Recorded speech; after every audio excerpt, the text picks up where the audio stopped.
Gracias al Señor por sus maravillas, por su misericordia, por su bondad, por su amor eterno y por el privilegio de poder conocerle, por el privilegio de poder caminar con Él y de acercarnos un día más a su presencia. Bueno, mis hermanos queridos, durante este tiempo vamos a terminar nuestra serie de sermones dominicales, de mensajes dominicales que he llamado La felicidad final, el camino del justo. En los últimos domingos hemos estado estudiando el Salmo 1, que es el salmo introductorio al maravilloso libro que se conoce como los Salmos o el libro de los Salmos. Dios nos ha venido hablando acerca de dos caminos, el camino del justo, el camino del perverso, del malvado o del impío, y durante el día de hoy vamos a estar revisando los últimos 3 versículos de este maravilloso salmo y pido al Señor que sea de nuestra ayuda y que sea su guía lo que nos permita edificarnos, lo que permita que nuestro espíritu crezca dentro de nosotros, nos enseñe, nos revele cuáles son aquellas cosas que nosotros hemos decidido opacar, aquellas cosas que el Señor quiere que nosotros dejemos, liberemos y podamos como hijos de Él crecer en amor y en admiración y en adoración para Él. Vamos entonces a poner este tiempo delante del Señor y luego comenzaremos con una introducción y definitivamente que sea el Señor el que nos guíe durante todo lo que vamos a estar haciendo y vamos a estar hablando durante este cierre de sermones de la felicidad final, el camino del justo. Padre amado, bendito, tú eres Señor por siempre y para siempre. Quiero rogarte, amado Padre Celestial, que tú puedas tomar este tiempo, que nos guíes, que nos lleves, que nos llenes, Señor, y que nos muestres cuáles son todas aquellas cosas que tú quieres que podamos aprender para poner en práctica en nuestra vida.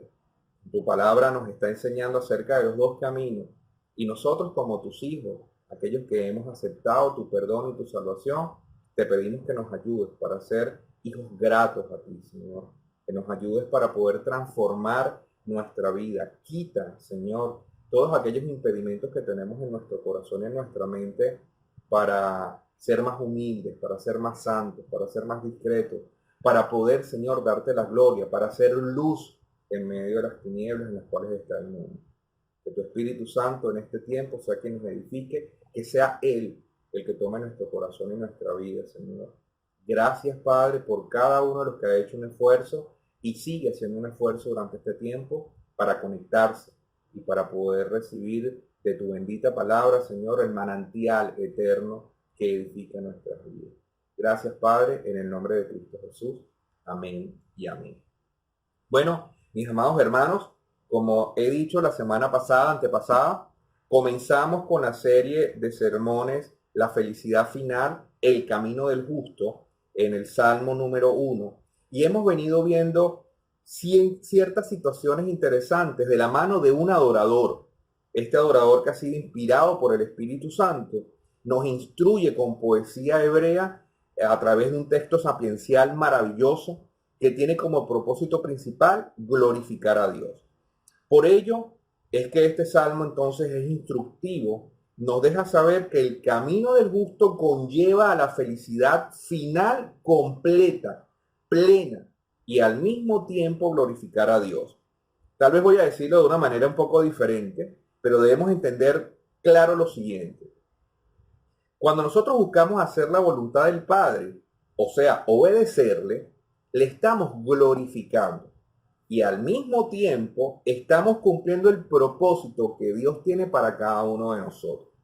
El camino del justo, entonces, podemos deducir que glorifica a Dios y a la vez es la senda final que nos lleva a la verdadera felicidad, aquella felicidad que tanto ustedes como yo hemos estado buscando. Repasemos un poco este camino y las consecuencias de andar en él. Vamos a ver algunas cosas que habíamos leído anteriormente y quiero para ello volver a leer parte del salmo que habíamos tocado durante la primera y la segunda semana. Dice entonces el salmista de la siguiente manera: oh, las bienaventuranzas del varón que no anduvo en consejo de malos, ni se detuvo en camino de pecadores, ni en silla de escarnecedores se ha sentado, sino que en la Torá de Yahvé está su delicia, y en su ley susurra día y noche. Será como árbol plantado junto a surcos de riego, que da su fruto a su tiempo y su hoja no se marchita. Y todo lo que hace será prosperado.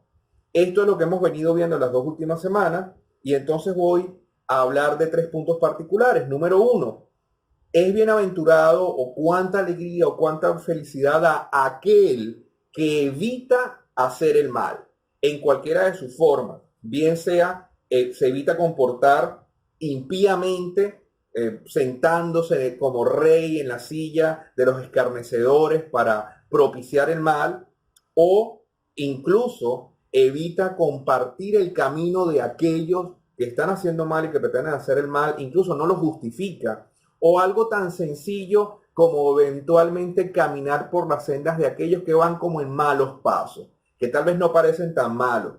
En cualquiera de sus formas, entonces, el justo o es bienaventurado y da una bienaventuranza, una felicidad a aquel que evita hacer el mal. Como segundo punto, además de evitar hacer el mal, conversábamos que es importante que el creyente también comprenda que además de evitar entonces hacer el mal, necesita también hacer el bien. El ser humano puede hacer todo lo que Dios quiere que haga, y esto por supuesto es obediencia. El salmista muestra que hacer el bien implica deleitarse en el Señor, deleitarse en su bendita palabra, susurrar todo el día y noche cada uno de los principios, de las directrices que Dios ha dejado en su palabra para cada uno de nosotros, incluyendo sus promesas. Sus promesas también debemos susurrarlas en nuestro corazón, por supuesto, con el objetivo de poner por obras cada una de las cosas que están en su palabra. No se trata solamente de leerla y de tratar de entenderla, sino de leerla, de tratar de entenderla, de deleitarnos en ella y además de eso de aplicarla, que es lo más importante. Como tercer punto de recordatorio, tenemos que las consecuencias de permanecer en el Señor, en su palabra, en la búsqueda, en el susurro, es que vamos a quedarnos de pie dando fruto, incluso en medio de las adversidades. Puede ser que venga un viento muy fuerte, puede ser que venga un movimiento telúrico muy fuerte desde el punto de vista emocional o personal, psicológico, físico. Sin embargo, a pesar de que pudiéramos tambalearnos, el creyente no caerá o sus obras no caerán tampoco. Esto lo vimos gracias a que el salmista nos compara con un árbol y hoy meditaremos sobre el segundo camino. Vamos entonces a hablar aquel camino que es contrario al justo, aquel camino que es el del pecador, del que no tiene temor de Dios o del que sencillamente no ama a Dios. Incluso estamos hablando de aquellos que tal vez vienen a nuestras iglesias o aquellos que dicen tener una religión y que aman a Dios, pero que realmente sus vidas reflejan de que no conocen al Señor. Vamos entonces a dar un pequeño resumen, que quiero hablar de los puntos que vamos a hablar a continuación, y quiero dar 5 puntos de un resumen de lo que vamos a estar tocando durante el día de hoy. Primero, el incrédulo o el malvado le gusta oír y ser influenciado por influencers, como dicen por ahí en las redes sociales, que no conocen a Dios. Están sencillamente en búsqueda de aquello que les llama la atención y que parece ser lógico porque hay muchos likes, pero resulta que Dios está lejos de cada uno de estos influencers. Segundo, entonces buscando un poco lo que venía diciendo el salmista en el versículo número 1, entonces el camino del perverso, el malvado, el incrédulo, se detiene a compartir, ver y justificar el mal que hacen los pecadores. Esto es algo que necesitamos comprender porque cuando hacemos el contraste decimos que el justo no se detiene en el camino de los pecadores, pero el incrédulo y el perverso sí. Tercero, anhelan siempre el mayor mal. Por supuesto, cuando comparamos el punto del justo que se abstiene de sentarse en la silla de los escarnecedores, entonces podemos ver que no es de esta forma para el malicioso, para aquel que anhela hacer el mal, esto todo lo contrario, desea sentarse en la silla de la peor perversión, de la peor corrupción o del peor poder para hacerle más daño a la mayor cantidad de personas posible. Número 4, en este resumen de lo que vamos a ver el día de hoy, por ende entonces al pecador, al impío, no le gusta la Biblia, no le gusta leer los principios bíblicos, no les gusta donde Dios dice no hagas esto, o tampoco le gusta donde Dios dice haz tal cosa, porque les gusta vivir la vida a su manera. Y ahí es donde tenemos una diferencia entre el verdadero creyente y el verdadero incrédulo. El perverso tiene un corazón pervertido, tiene un corazón muchas veces incluso religioso, pero siempre va a estar apartado de Dios. Y por último, son infantiles e inmaduros. El que es malo, el que está apartado de Dios, puede ser que envejezca, pero realmente no ha madurado completamente en su corazón y en su cosmovisión sobre el mundo. Cuando tienen problemas explotan y dejan ver claramente que tienen por dentro grandes vacíos, grandes faltas de fe y por supuesto no tienen carácter. Esto es parte del resumen de lo que vamos a ver en los siguientes minutos y de verdad que le pido al Señor que nos ayude, porque cuando estamos leyendo un salmo tan sencillo, tan magistral, tan corto como es el Salmo 1, muchas veces podemos perder rápidamente el enfoque o la percepción de lo que Dios quiere que nosotros asimilemos para nuestra vida y sepamos que debemos arreglar cada uno de los pasos que nosotros estamos dando en nuestra fe. No es posible, hermano, que usted y yo conozcamos a Dios y permanezcamos en el mismo lugar semana a semana. Cuando hemos conocido al Señor y cuando nos internamos en su palabra y su Espíritu Santo está obrando en nosotros, definitivamente que deben haber cambios trascendentales en nuestra vida. Hoy vamos a hablar sobre los versos 4, 5 y 6 que quiero leer a continuación y que espero nuevamente, como he repetido desde el principio, que esto sea de poder transformador para nuestro pensamiento y una transformación integral en nuestra vida. Dice el versículo 4, 5 y 6. Ya habíamos leído el 1 al 3 y dice, no así los malos que son como la paja o como el tamo que arrebata el viento, por lo que no se levantarán los malos en el juicio, ni los pecadores en la asamblea de los justos, porque Yahvé conoce el camino de los justos, pero la senda de los malos conduce a la perdición. Veamos entonces aquí una característica muy interesante, es que aquel que va caminando por el camino de los justos, eso lo habíamos visto la semana pasada, es como un árbol que da fruto, que su hoja no cae y al final del tiempo entonces prospera en todo. Recordemos que la prosperidad tiene que ver con la perspectiva de Dios acerca del ser humano, no es por lo que nosotros creamos que puede ser prosperidad. Y ahí es donde nos equivocamos muchas veces.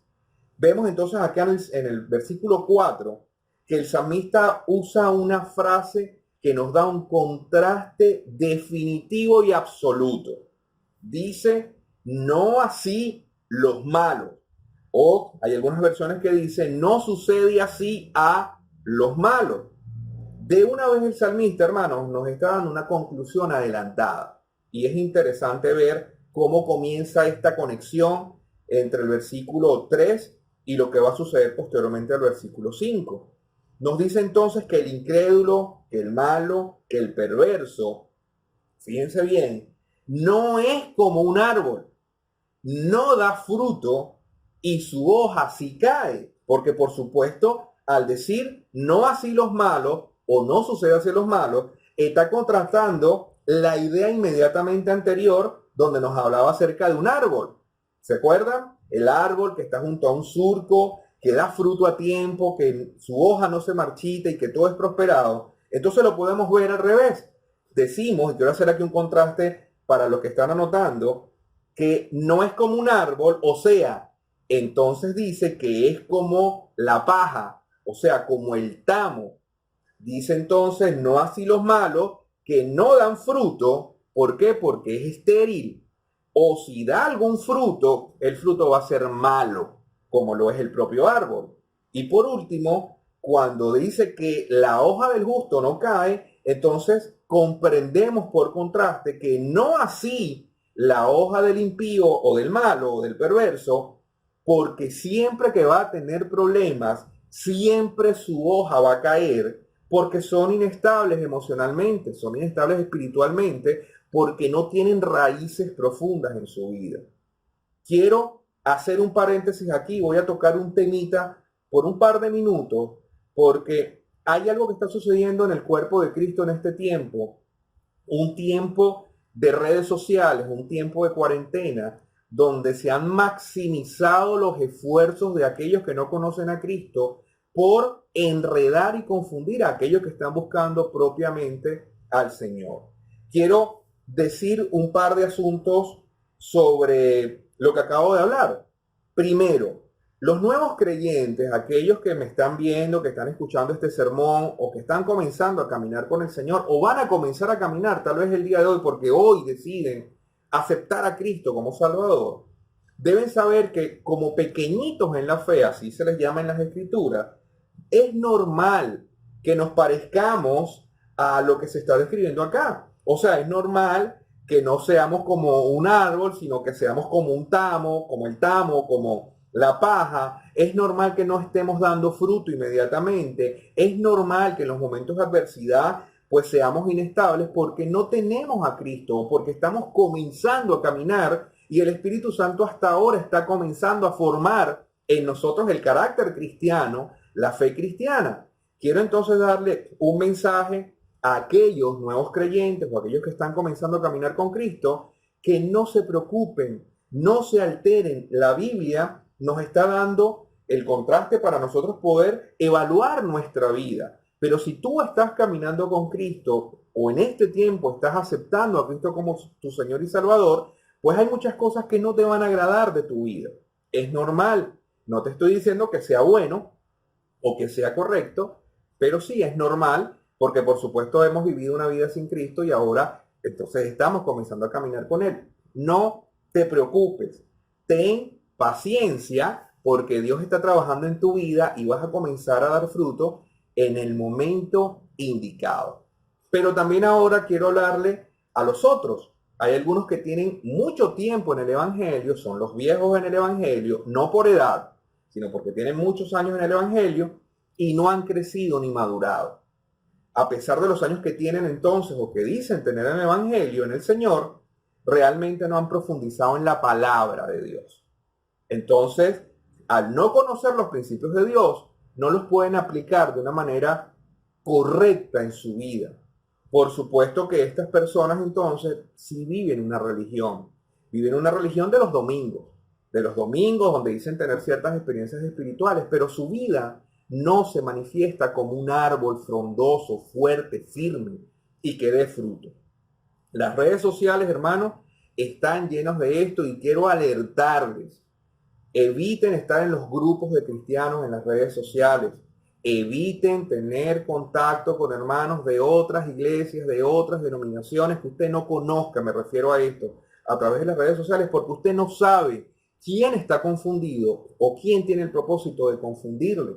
Congréguese en su iglesia, pregunte a su pastor, vaya a los estudios bíblicos, aliméntese de la bendita palabra de Dios, pero evite la confrontación y evite las peleas en las redes sociales que solamente demarcan la inmadurez de muchos cristianos que dicen tener muchos años en el Evangelio, pero que definitivamente no han crecido. Cada creyente debe autodefinirse, hermano. El creyente debe decir, yo soy un nuevo creyente, estoy en un proceso y todavía me parezco a antes de conocer a Cristo. Eso está bien.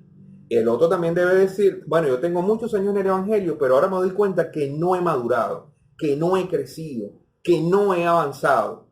Ambos entonces deben, por supuesto, ponerse a la orden del día, ponerse a la orden del Espíritu Santo para comenzar a hacer cambios en su vida. Escúchame bien, estamos hablando del camino del impío y del camino del justo. Dentro del camino del justo, o sea, de aquel que ha sido justificado por Cristo, de aquel creyente, entonces tenemos a los nuevos creyentes y a los viejos creyentes que no están dando fruto, y por supuesto a los creyentes que sí están dando fruto. Y por el otro lado tenemos entonces el camino del impío, que son aquellos que no han conocido a Cristo. Ambos entonces, como estoy diciendo, tenemos que buscar el camino de la virtud, el camino de la santificación, el camino de la integridad para poder glorificar a Dios de una manera correcta. Me estoy refiriendo a los nuevos creyentes, a los viejos creyentes y a aquellos que siguen creyendo y creciendo en el Señor. Retorno al versículo 4, dice que son como el tamo, o como la paja, o como el mote, o la pelusa. Estoy hablando de esto porque quiero presentarles una ilustración de cómo se supone que el agricultor trilla el trigo, ¿no?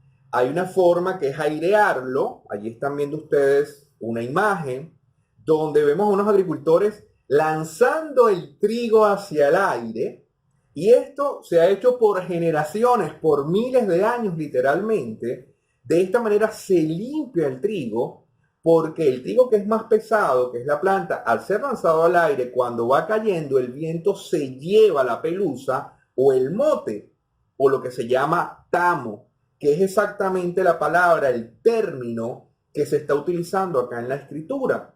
Fíjense que de esta manera entonces el viento lo lleva, y lo que nos está diciendo acá el salmista es que son como la paja o como el tamo que arrebata el viento. Se refiere exactamente a esto, ¿sí? Cuando somos trillados en nuestra vida, cuando las cosas del día a día, del mundo, las enfermedades, la situación financiera, la pandemia, etcétera, llegan a nuestra vida, es como si nos estuvieran lanzando al aire.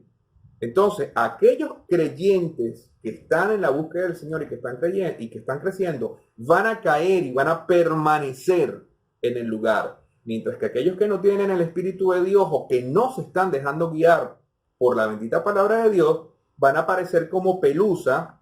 Fíjense allí en la otra imagen. Esa pelusa que ustedes ven allí, o mote, o tamo, es lo que sale, lo que se desprende cuando se está aireando el trigo. Por eso cuando estamos leyendo el texto bíblico, debemos entonces estar pendientes de lo que nos está queriendo decir el autor. O sea, él tiene en mente el antónimo de un árbol. Recordemos que el árbol es fuerte, es firme, es duro, es consistente, es fijo. Recordemos eso. Entonces, cuando él está hablando de que no así los malos, que son como el tamo que arrebata el viento, él está pensando en inestabilidad. El tamo es inestable, es inconsistente. El salmista, inspirado por el Espíritu de Dios, nos dice entonces que el malo, que el incrédulo, es inestable, es inconsistente, no aguanta los vientos de adversidad, cambia con cada viento que pase, con cada viento de cambio. Entonces él no permanece, no dura, el viento se lo lleva lejos. Cuando nosotros reflexionamos sobre esto, podemos llegar a varias conclusiones en nuestra vida, hermano. Si tú eres creyente, y por supuesto, hablo también hacia mi propia persona, porque cuando estamos preparando los estudios bíblicos, Dios nos habla primero a nosotros, para poder después predicarle a su pueblo, para después poder instruir a su pueblo. Dios nos lleva a meditar y a poder comprender algunas cosas. Fíjense, por años yo medité en cuál era la diferencia entre un creyente y un incrédulo. Alguien en algún momento, un discípulo me dijo hace muchos años atrás, que cuál era la diferencia. Además de ser salvo, por supuesto, ser salvo lo es todo. Tener la esperanza bendita de la salvación, del perdón de Dios, lo es todo. Sin embargo, me llevó varios años reflexionar para poder llegar a alguna conclusión, y quiero compartirla con ustedes. La anoté para poderla compartir tal cual como la había experimentado. El creyente puede estar firme en medio de las pruebas y de las adversidades, no por sí mismo, sino porque Dios mismo le sostiene. ¿Cuál es la diferencia entonces con el que no es creyente? Que confía en sí mismo, no confía en Dios, no tiene perspectiva espiritual de eternidad. siempre está sufriendo, está amargado, está triste, está temeroso. Un creyente no debe, hermanos, vivir de esta manera. Un creyente no puede estar sumiso, esclavizado al temor. No puede estar esclavizado a la crítica o a la autocrítica. No puede ser un esclavo del miedo, de la falta de esperanza. Porque nosotros en medio de la adversidad tenemos una bendita esperanza y aunque nos duela el día de hoy lo que está ocurriendo, debemos recordarnos que el Señor cada día renueva sus misericordias para cada uno de nosotros. Seguimos con el texto bíblico y vemos en el versículo número 5 un paralelismo en la primera y segunda línea de este verso. Ya hemos hablado acerca de lo que son los paralelismos. Refuerza la misma idea. Dice entonces que el malo, el incrédulo, no tiene esperanza. Fíjense que dice que no se levantarán los malos en el juicio y dice que los pecadores en la asamblea de los justos tampoco se van a levantar. Son paralelismos, tienen la misma idea, tienen el mismo principio y es sencillamente que ellos no van a poder levantarse a justificarse, no van a poder dar una excusa de lo que han hecho o lo que no han hecho, sencillamente van a ser condenados. El libro de Nahum, del profeta Nahum, capítulo 1, versículo 3, dice: Yahvé es lento para la ira, grande en paciencia, pero no tendrá por inocente al culpable. Y estas palabras tienen que hacernos ruido en nuestro corazón y en nuestra mente. Óigame bien, todos vamos a enfrentarnos al Señor en el día final. Quienes le han rechazado y quienes les han adversado, quienes no han creído en Jesucristo, no recibirán perdón el último día. No hay más nada que hacer, hermano. Serán enjuiciados y serán hallados culpables. Y su culpa será eternamente castigada por justamente los pecados que cometieron fuera de la voluntad de Dios. Esta es una verdad, hermanos, muy fuerte, muy difícil, que nosotros a veces pudiera ser que nos duela, pero es la verdad bíblica. Y por eso yo tengo la responsabilidad de enseñarle a usted, y usted tiene la responsabilidad de buscar a sus seres amados y mostrarles cuál es la verdad en Cristo Jesús. Quiero mostrarles una última pantalla allí que contrasta el camino del justo y el camino del malvado. La he preparado para que podamos ver un poco mejor el contraste. El justo evita el mal. El malo hace el mal.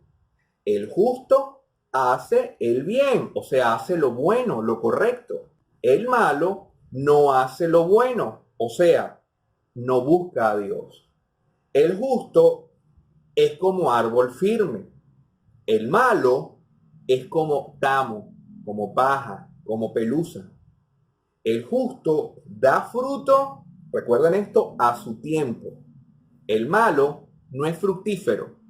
Y si llega a dar fruto, no es fruto eterno, no es un fruto que incide en su eternidad, sino en su temporalidad.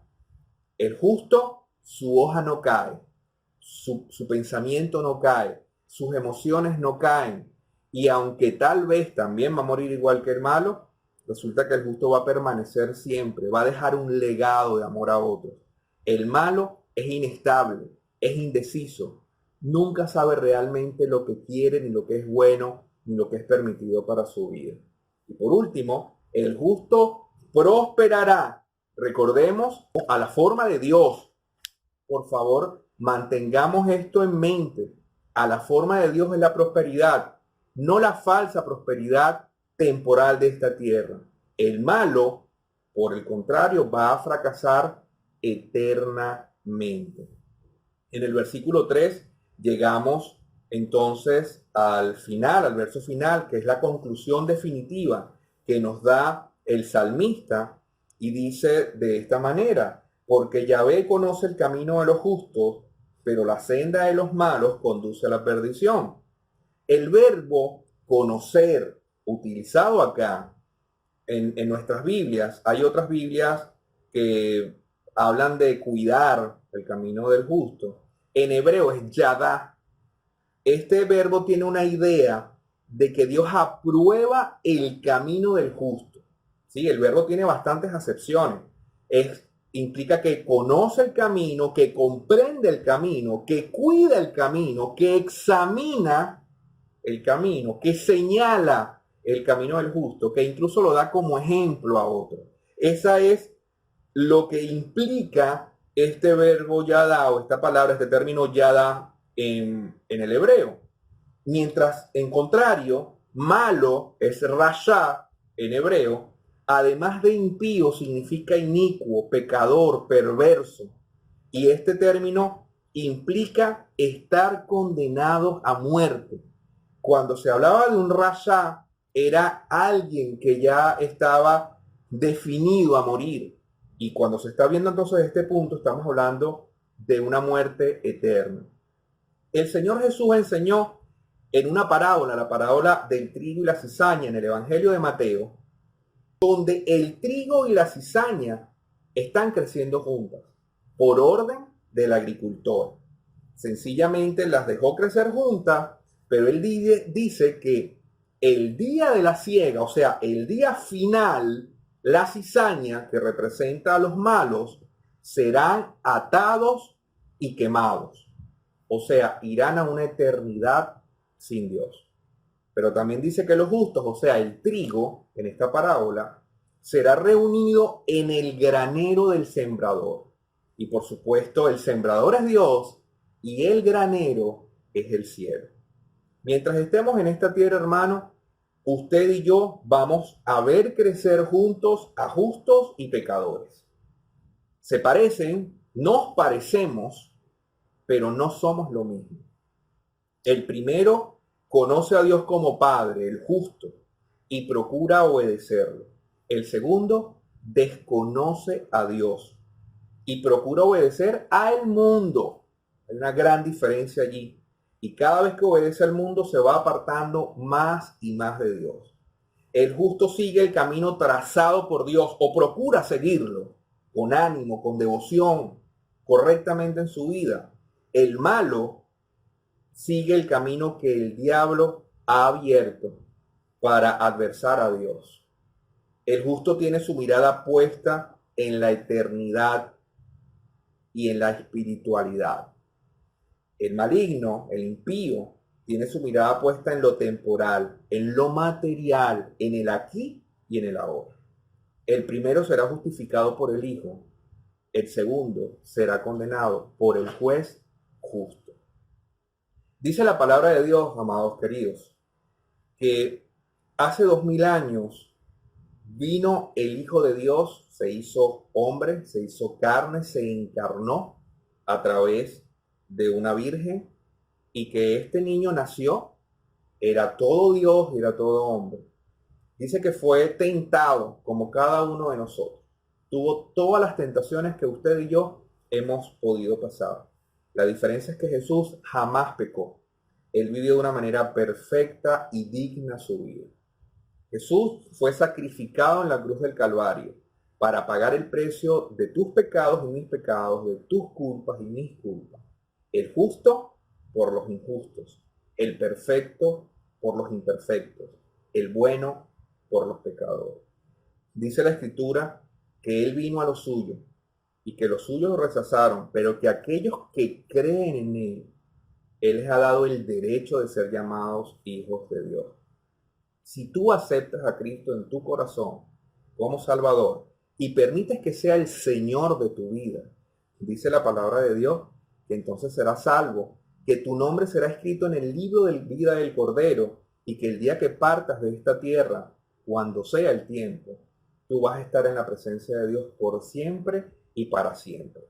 Entre tanto tú conoces a Cristo y sigas viviendo en esta tierra, pues los lineamientos que están acá en el Salmo 1 van a ser tu guía para poder caminar, crecer y dar fruto, ser un árbol frondoso, con raíces muy, muy grandes que permitan que otros puedan conocer a Dios a través de tu vida.